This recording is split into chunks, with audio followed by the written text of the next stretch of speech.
Ya damne ka ba. Mela. Iga kafe mabali sa.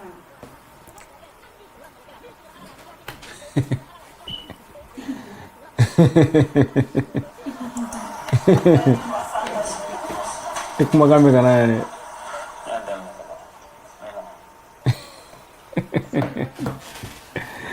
السلام عليكم ورحمة الله أهلا وسهلا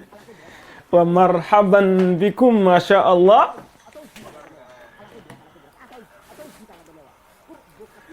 فهمتني بلا فين فقا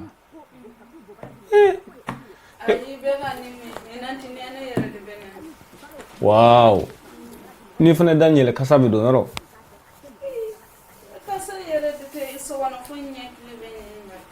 ok akan ok mbalma vidéo conchroni donc un peu de vidéo conchroni aïe amena wokono bagan wokono animalu Kafiri Alies Zanimales contre Mahi Ouattara amena doni jibi parce que kuna wote wodo fana quoi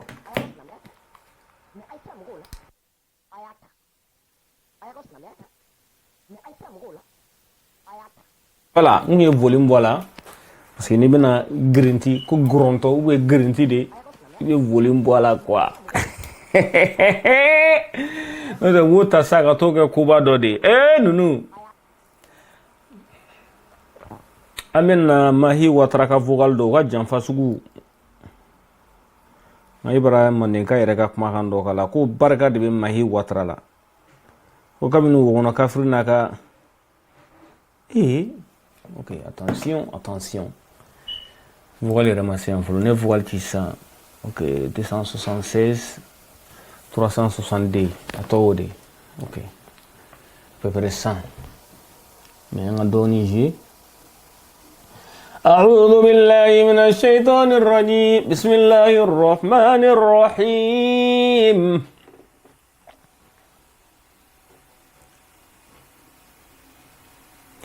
وإذ استسقى موسى لقومه فقلنا اضرب بعصاك الحجر فانفجرت منه 12 عينا قد علم كل أناس مشربهم كلوا واشربوا من رزق الله ولا تعثوا في الأرض مفسدين.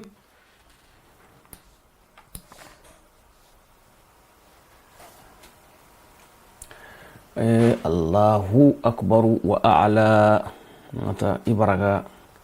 مساجي من شالي متى ko buah kabla buah desera muso te buah bulu wa ala modin te buah bulu buah ki kabla sa buah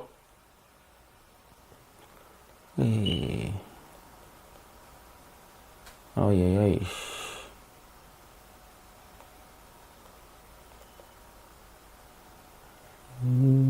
gay beraka makan ini ta ibaratfu nala wene a bari ni munta le ka fon bari law ok c'est pas mal,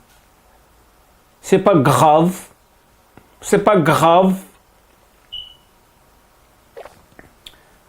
ok mbalima assalamu alaikum toujours foli ba ubeye amun belina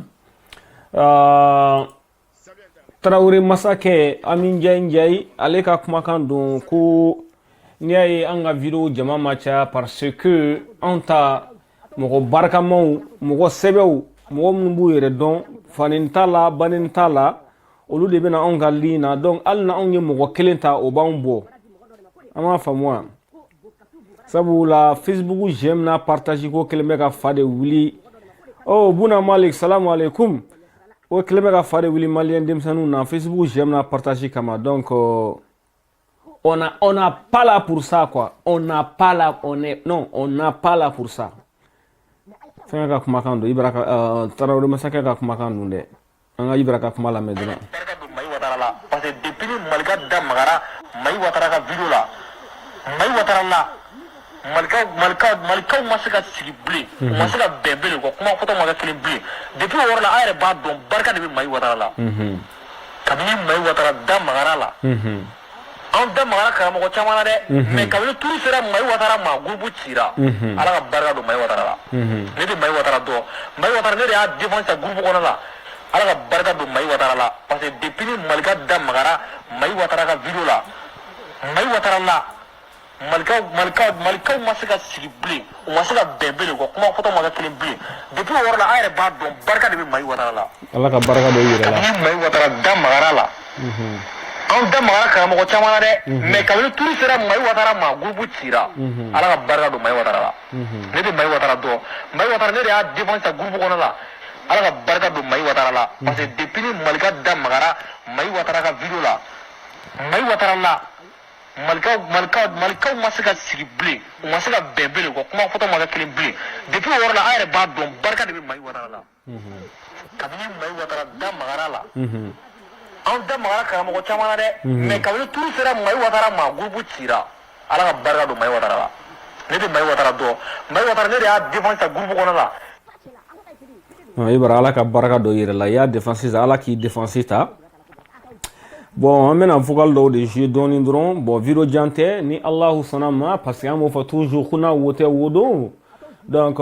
les chiens aboient et puis la caravane passe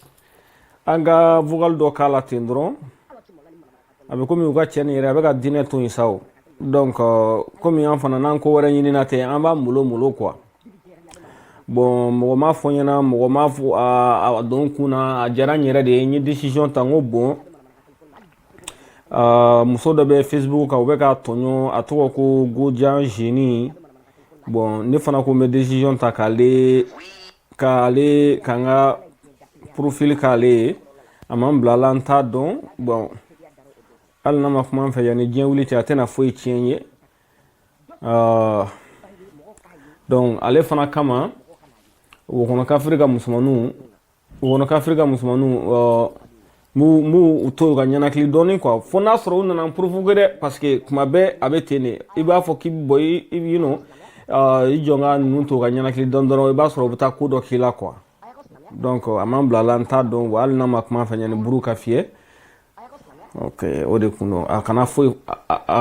je m'en fous n y'a kɛ dɔrɔn a diyara n ye n y'a kɛ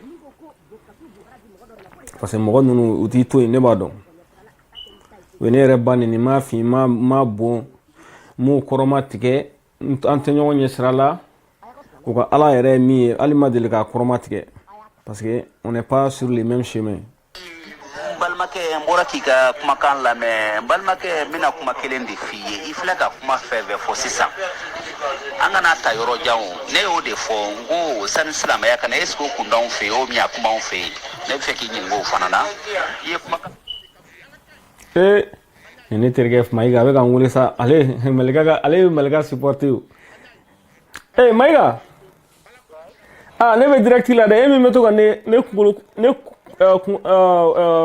kulokɔrɔla chauffer Malika ka supporter kan na komi bɛ direct kɔnɔ après an bɛ kuma quoi wa parce que ni n ko sisan n bɛ n'e bila kuma la n b'a dɔn e bɛna wusu n da la. Ne terikɛ de jama quoi an ye classe kɛ a kunkolo ka ɲi trop walayi parce que n b'a dɔn i bɛ parler la sisan n'an ko k'an ka Malika ko discussion daminɛ sisan a bɛ sɔn ka da to n na o tɛ yan Mayiga.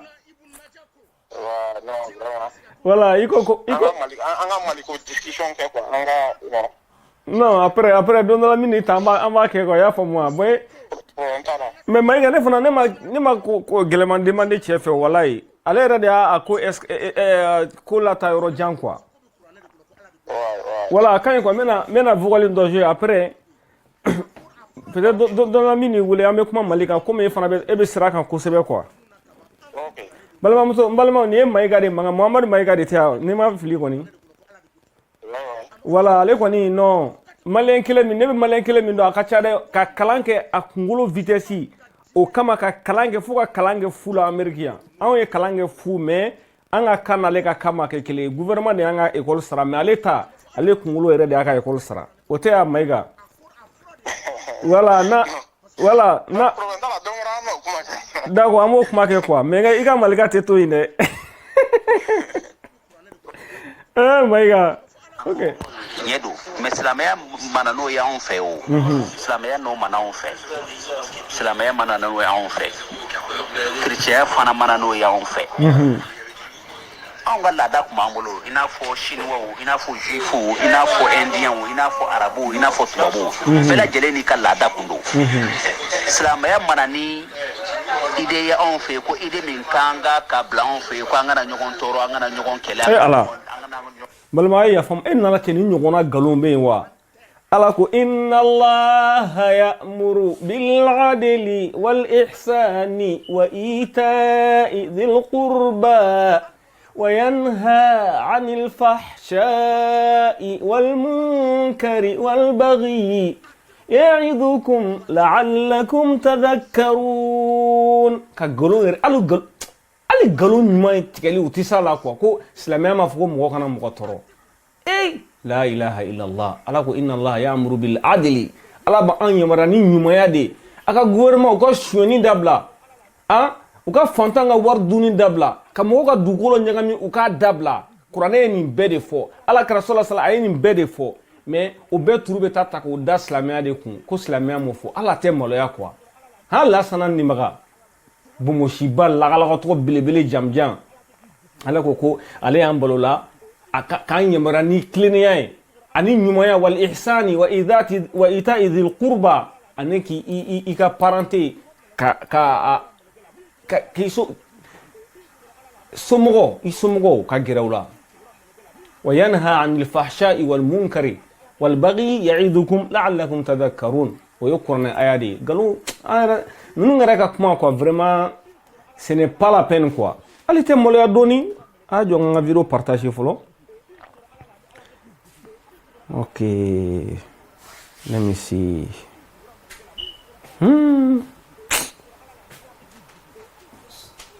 ni te slame au moins que hono dondron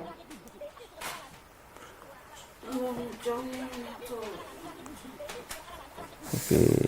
face il faut ça.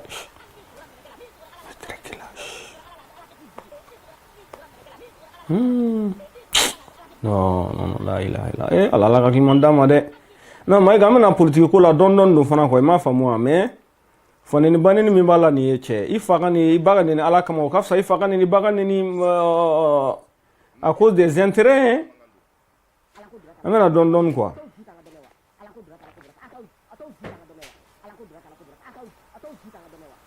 Oh my god, no, mashallah, my god.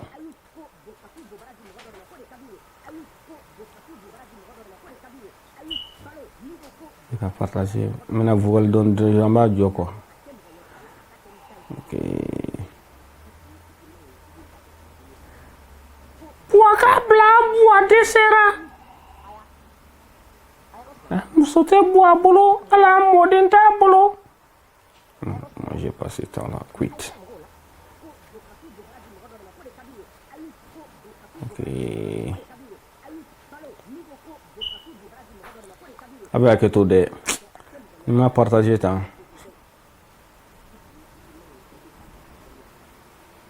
Voilà, on a vu le tourner na me. Après on m'a dit donc, comment du coup faut été. Silamɛya n'o mana o komi silamɛya nana a nana force de la o par force mɔgɔw sani an ka kɛ silamɛ ye tan an kunkolo de tigɛra fɔlɔ o kunkolo tigɛ de daminɛna fɔlɔ o t'an wagadu marakaw kunkolo tigɛra fɔlɔ empire wagadu kɔnɔ ani filaw arabuw kun bɛ taa n'u ka fɛnw ye ka taa échange k'u bolo tuma minnu na ka sɔrɔ ka silamɛya imposer Alhaji Umar Tal ninnu bɛɛ Sonny Albert ninnu bɛɛ bon a histoire ka ca quoi mais n b'o de f'u ye silamɛya mana n'o idée ye anw fɛ yen silamɛya y'a sɔrɔ idée b'anw fɛ yen déjà bonya ni hɔrɔnya ni karama tun b'anw fɛ yen avant l'islam avant les chrétiens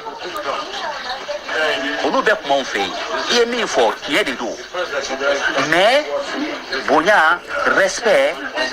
ani ka hinɛ ɲɔgɔn na ani ka ɲɔgɔn considérer silamɛya nana sɔrɔ b'anw fɛ yen silamɛya nana sɔrɔ fana bɛ ala dɔn silamɛya ma nana sɔrɔ fana bɛn b'anw fɛ yen n bɛ se k'a fɔ au contraire même depuis silamɛya nana an jogo tiɲɛna an jogo tolila bɛɛ lajɛlen bɛ ka wuli de i sen b'i bolo fila la ka ɲɔgɔn ta tiɲɛ ka ɲɔgɔn faga ka ɲɔgɔn dun su ni tile ni silamɛya ni religion ninnu nana anw fɛ a y'an ka fɛn bɛɛ renverser an bolo n balimakɛ a ka gɛlɛn dɛ ne ye siden bɛɛ de kɛ arabukalan na n y'o de fɔ walahi mais a ma papa ka ɲɛ ne ye papa ka ala tɛ ala bato ala kama fɛn wari du jumɛn bɛ yen mali du jumɛn bɛ yen bi an ka jamana in kɔnɔ yen bi min bɛ ka si kungo na u bɛ sali u bɛ su u bɛ si ka ala wele u bɛ si ka kuranɛ kan na dumuni tɛ bɔ ta tɛ bɔ sisi tɛ minɛ an kana ɲɔgɔn nɛgɛ bɔgɔjala n'i y'a siɲɛ ka kɛ bi kan a bɛ sa dɛ mais bɔgɔ kɛnɛ n'i y'a siɲɛ ka kɛ bi kan san'a ka sa a bɛ mɛn donc an ka fɛn minnu b'an bolo an y'u bila de arabuw nana an bousculer k'u bɛɛ bɔ an bolo k'an ta dɔw ta ka taa n'a ye donc n balimakɛ i ye kuma minnu fɔ n m'a fɔ tiɲɛ tɛ tiɲɛ don mais religion nana sɔrɔ ninnu bɛɛ b'anw fɛ yen i n'a fɔ jiginɛ jɔlen k'a fa ɲɔgɔn na religion mana ni ninnu y'anw fɛ yen o donc ni religion nana n'a ye ninnu y'an fɛ o cela veut dire que anw tɛ mɔgɔ fɔlɔ ye anw tɛ mɔgɔ premier t'anw ɲɛ diɲɛ kɔnɔ cela veut dire que anw tɛ mɔgɔ ancien ye l'homme noir est très vieux comme une montagne donc il faut an k'o de dɔn silamɛya ni chrétien ni judaïsme foyi mana ni anw ka laada y'an fɛ anw ka laada b'anw fɛ yen o nana n'a ye k'a sɔrɔ an ka laada b'an bolo k'an faga n'o kan ye k'an violer n'o kan bɛɛ lajɛlen ye ok an b'a kɛ ten on est ensemble y a pas de problème. Ah, ok. Lasa nimaga. Bon, ne yɛrɛ fiyɛna kabini kuma daminɛ na, n'i ye kuma daminɛ faamuya dɔrɔn i tɛ kuma caman kɛ bilen quoi. Parce que an ko an nana ni no an ka sariya ye, anw silamɛdenw dɛ sariya in nalen don anw de kama. Sariya in nalen don anw de kama. Hali ni e minɛna sisan jɛnɛya la, i ko silamɛw ma i tɛ silamɛ ye. Silamɛ tɛ a ka sariya la tiɲɛ e la bilen.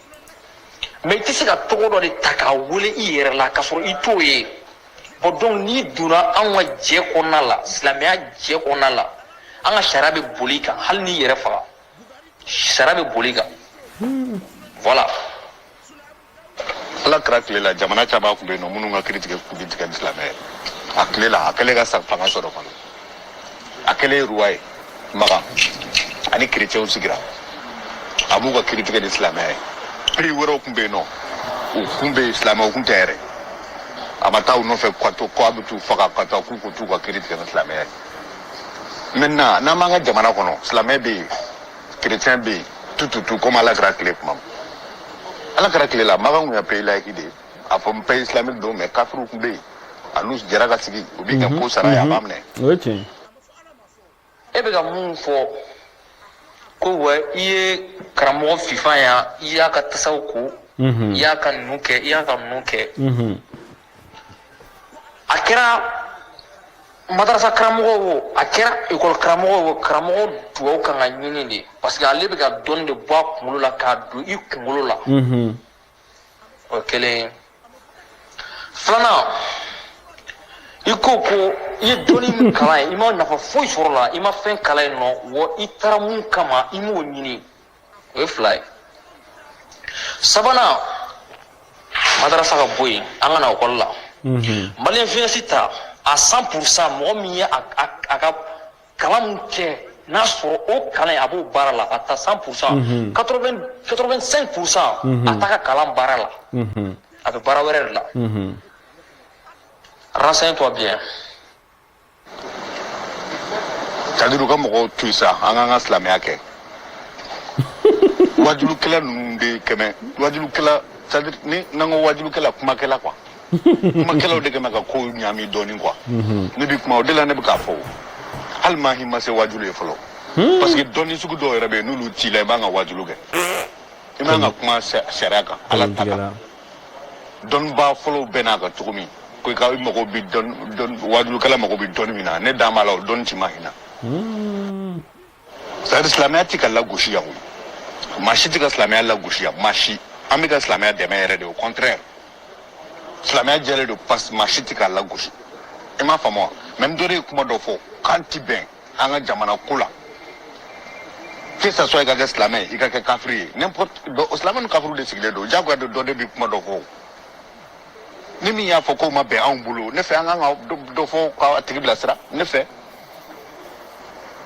ko de bɛ ka kɛ comme si Mahi ya kuma fɔ comme silamɛ don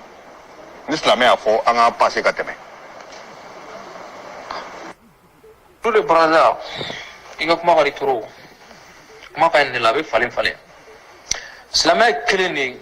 kabini ala ye diɲɛ da silamɛ ye kelen de a ma kɛ fila ye wa a tɛ kɛ fila ye fo ka taa diɲɛ wuli i bara dɔrɔn hali sini makan ni mɔgɔ n'i nana suyɛni na n'i minɛna suyɛni na i ka dosow bɛ ta k'a gosi k'a lajɛ i ye silamɛ de ye i minɛna suyɛni na i bolo bɛ tigɛ fura fosi t'a la n'i minɛna mɔgɔ faga la i bɛ faga ni tajuru sara kɛra diɲɛ kɔnɔ yan nɔ kojugu fɛn bɛ diɲɛ kɔnɔ a bɛɛ bɛ dabila tajuru sara kɔni ni mɔgɔ min ye mɔgɔ faga a ka faga sur place wallahi sur place ni mɔgɔ min ye suyɛni kɛ a bolo bɛ tigɛ sur place n'i ye suyɛni wɛrɛ kɛ dɔn bɛ tigɛ n'i ye suyɛni wɛrɛ kɛ i sen bɛ tigɛ i sen dɔn bɛ tigɛ n'a tɛna tigɛ ka ban i bɛ suyɛni dabila silamɛya nana bɛɛ ka lafiya de. Ok, Ibrahim i ka kuma tigɛ yan nɔ Egypte u ye cɛ dɔ ne ya bɔra a ka fɛn kan a ka histoire kan tellement que cɛ suyɛni ka d'a ye a yɛrɛ de y'a yɛrɛ tɛgɛ tigɛ ka taa tigɛ da terrain natɔ ɲɛ dɛ k'a tigɛ a yɛrɛ tɛgɛ tigɛ ka bɔ a la ko n'u ma kɛ k'a kale ala la k'ale tɛ se ka suyɛni dabila tellement que a tun bɛ suyɛni kɛ quoi an ka continuer an k'u ka kumakanw lamɛn nin ye groupe kɔnɔ kuma de ye n b'u ka inbox de kɔnɔ quoi inbox Maïga ko tɛ ko ne ka kɛlɛ tɛ ban ne Maïga ça c'est vrai ni silamɛya kɛra tajuru sara ye ni mɔgɔ min ba neni a ba neni ni mɔgɔ min fa neni a fa neni ni mɔgɔ min faga a faga ni mɔgɔ min ye mɔgɔ ɲɛ ci a yɛrɛ ɲɛ ci ni diɲɛ kɛra o sisan diɲɛ bɛ bila ordre a bɛ bila ordre la voilà silamɛya ko k'a fɔ mɔgɔ ma silamɛ kuma ma Hayidara b'o la o a b'o la a bɛ silamɛ kuma fɔ mɔgɔw ye mɔgɔw ɲɛ b'o la mɔgɔ caman dama la ko tiɲɛtigi don mais anw bɛ gosili min da Hayidara kan o bɛ da mɔgɔ kan Mahi ma fisa ni Hayidara ye o bɛɛ n'u ka silamɛya kɛcogo de don Hayidara ye silamɛ jogojugu ye ne bolo donc n'an y'o fɔ fana o tɛ kojugu ye parce que a bɛ ko dɔw kɛ a man ɲi n'a fɔ Mahi filɛ ka kuma dɔ fana fɔ sisan a man ɲi. Ok, Ibra, il y a un message ça et je vois qu'il y a Famia, mais je vois que tu t'inscris dans la même idéologie que tu as tout mis info. Comme quoi, premièrement, il ne faut pas juger les gens. Parce que toi, tu ne peux pas dire aux gens, John islamé, John islamé. Dire qu'un musulman qui dit qu'il ne croit pas à côté islamé, c'est ça le problème avec les gens. Toi, tu ne peux pas juger. Toi, tu ne peux pas juger. Toi, tu ne peux pas dire qui est musulman, qui n'est pas musulman. Bon, il va y avoir parce que tu ne peux pas être musulman. Allah ka kuma be ka fo e ko mandi e Allah de ko wasariqu wasariqatu faqta'u aydiyahuma jazaan bima kasaba nakalan min Allah wallahu azizun hakim suratul maida Allah ko zon chamana musuma kayu bulu tike pa ala ko ka ke e ko mani e automatiquement il est kafiri de parce que il be ki opposer ala ka loi de la quoi i m'a faamu i baraka kuma o ye tiɲɛ o yɔrɔ la ala ka loi de y'a ka loi ye ala ka dugukolo de y'a ka dugukolo ye donc ala ka loi o n'o man di ye dɔrɔn i ye kafiri i ye munafiki de ye i bɛ se ka fɔ a ka gɛlɛn i ma mais k'a man di e ye non i ye kafiri de ye on bɛ juger dɛ n'a y'a mɛn i da kɔni n'a y'a mɛn mɔgɔ da k'a man di ye an b'a f'i ma piyan c'est très simple américains bɛ to ka kuma dɔ fɔ Mayiga yɛrɛ bɛ kulo bɛ na Mayiga bɛ Amérique yan tuma min na u bɛ ka guerre kɛ contre Saddam Hussein en 2003 a kun bunnen don yan mɔgɔ bɛ critique kɛ wo ko the war is wrong guerre man ɲi u b'a f'i ɲɛna ok if you don't like our country, you can leave. Tellement que critique mandou ye, ni be ko lu critique dron ba foko bo kika ni Amerique mene kika Amerique bla. Parce que critique, il te fait min fait, il faut de critiquer. Ça c'est tout à fait convaincant. Bebaro ka fo, il te fait min fait, il faut de critiquer. Premier manier de il faut de critiquer. Bon, cela te critiquer bien, te critiquer sini. Why? Nous sommes des dogmatistes. Je suis dogmatique. Abana, ala mi fodro kuma to ko fait quoi. Ay tient de fodé, on va continuer. Nous na kuma dien, on va to wira ka uka bonyo nyela en quoi. Moi, je ne crois pas à ça. Je ne crois pas à ma denka du 21e siècle la dugu jugoro ka boni ka bakuru. Voilà. Donc, elle est un jugement qu'a fondé islamé, n'était islamé. Voilà. Entre parenthèses, moi, je ne crois pas à ça. Mais fait qu'à faire le fond de la famille, quoi. Ibara de flène, écran nambulo flène écran minata. Charia, la pratique de l'islam, la religion là, c'est deux choses différentes. Charia gouvernance de Jamana be gouverner Touya Mina. L'islam en tant que religion, il y a spiritualité, il y a dîner que Touya Mina, ça c'est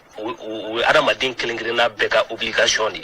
Mais quand quelqu'un Jamana gouverner, quand faut qu'on note, ça c'est deux choses différentes. Par exemple, tu as Jamana Mungan, les Saoudis et les trucs, Mouna, ou Beka évoluer eux-mêmes. Pourquoi Moussou te mobile bolé, si ça Moussou Beka mobile bolé? Allah de oti dign kafu ko wa muso to wa mawli bolia 600. Pourquoi muso tout à stade là, volontaire on a mais 600 ou loi changer muso beta volontaire na ka tiaou la de volontaire. Qu'est-ce qui a changé? Allah mo fu yana de.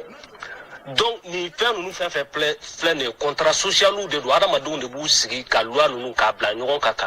c'est pour avoir une société fonctionnelle. Et bien, la charia, il faut implémenter la ali bangi be fermé parce que charia là, intérêt haramoué. Bangi doit se fonctionner sans intérêt. Bangi est fermé, des solutions pas de boula. Mais on va donner la comment et quoi. Donc, non, il faut que ok, maintenant, nous avons donné le plus rapidement possible des passages quoi. En 2008, il y a the Great Recession, américaine, récession de ça, économique à quoi. Au Amérique, dans l'histoire, on a délicat que Asbest sur la mon fait juru, ou bien juru de là avec intérêt, et puis tu ne parviens pas à repayer les frais. Donc, au Amérique bi en 2008. 2008, mon you est faka. Faut être, et peut-être juru ta, et bien, nanga volume balanga green de follow parce que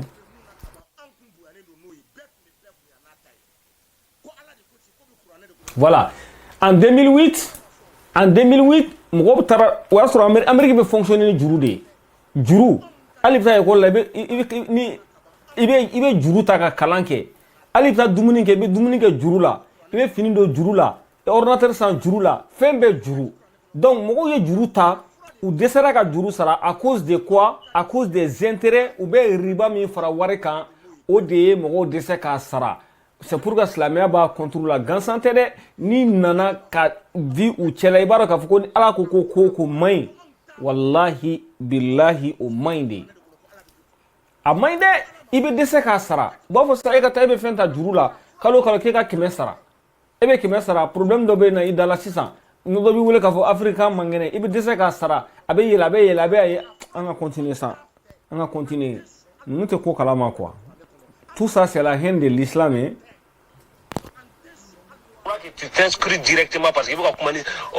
islam on va qu'attendre ni man que kafiri et ni islam même pensera tant oui non autorisation te bolo quoi et Allah a été créé et tu n'as pas le droit de dire que celui qui ne croit pas ça n'est pas un musulman. Il m'a dit que ça, il m'a dit que Allah haraka singana. Itado mimbe, itado ala be minke, ala tna minke, ala e minke mi et tout donc. Donc ala nan sigi ankam na nous juger, dire que un musulman qui pense comme ça, ode na nini be, ni a etrozi ni a be dien kono de. Je suis désolé, étant jeune comme toi, une mentalité toxique qui crée tous les problèmes. Jamana wara mo de boram jamana wara la kana ega dugula. donc e be faga fo malien te chete malla ni malien be faga sharia ke malla chete malla mi me to ko kya falan sigi de arabu de kabo arabu kabo Algérie, Soudan, Somalie, Saoudi, kana marfa jo an kunkolo la donc sinon an yɛrɛ se ka sariya la n'an ka jamana kɔnɔ Mauritanie kɛra république islamique i b'a dɔn kɔni a nana cogoya min na kɔni u yɛrɛ de y'a k'u yɛrɛ ye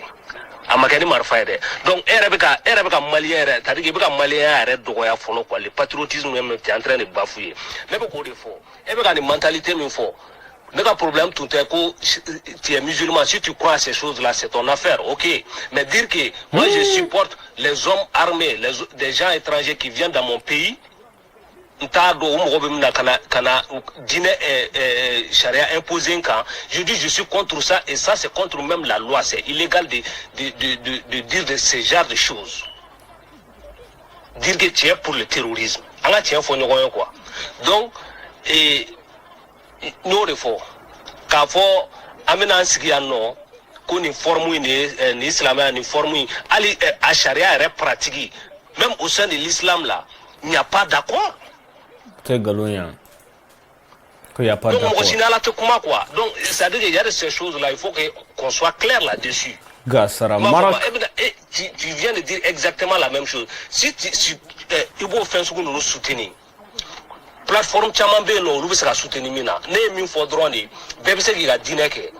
e ma fa moi mais apologie au terrorisme na je dis ou bien qu'à faut quand même forme de soutenir c'est la forme de soutenir ou bien qu'à faut nous sommes des musulmans mais faire charia ou amadabo de comme nous sommes pas là pour ça